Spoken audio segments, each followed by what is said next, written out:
আসসালামু আলাইকুম। রিমার রান্নাঘরে সবাইকে স্বাগতম। আশা করি সবাই ভালো আছেন। আজ আপনাদের দেখাবো পারফেক্ট মধুর পায়েস। আসলে আমাদের বাঙালিদের বেশ কিছু জনপ্রিয় ও কমন ডেজার্টের মধ্যে পায়েস একটি, আর সেটি যদি হয় মধুর তাহলে কেমন হয় বলুন তো। চলেন তাহলে শুরু করা যাক। প্রথমে 1 কাপ পরিমাণ পোলাওয়ের চাল পানি দিয়ে ধুয়ে পরিষ্কার করে নিব। এরপর 1 কাপ চালের ভিতরে আমি 2 কাপ পরিমাণে গরুর দুধ দিয়ে চালটি আমি 90% পর্যন্ত সিদ্ধ করে নিব। চালটি সিদ্ধ হয়ে এলে একটি চামচের সাহায্যে নেড়ে চেড়ে ভালোভাবে আমি এটি ম্যাশ করে নিব।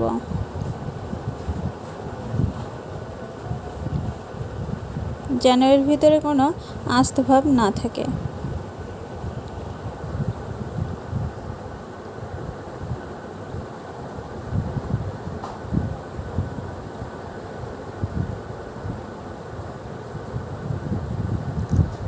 ভালোভাবে ম্যাশ হয়ে এলে এর ভিতরে আমি 1 কেজি পরিমাণে গরুর দুধ অ্যাড করব।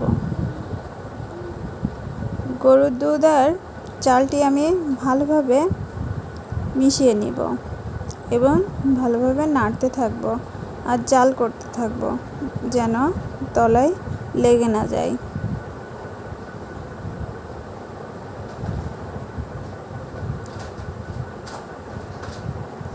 এরপর এর ভিতরে স্বাদ মতো লবণ দিব।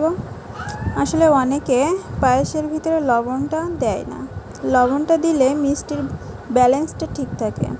এরপরে আমি 2টা এলাচের মুখ ফাটিয়ে এর ভিতরে দিয়ে দিলাম। তারপরে মধু অ্যাড করলাম। এখানে আমার প্রায় 200 গ্রামের মতো মধু লেগেছে। মিষ্টির ব্যালেন্সটা দেখে যে যার টেক্সচার অনুযায়ী বাড়িয়ে বা কমিয়ে দিতে পারেন।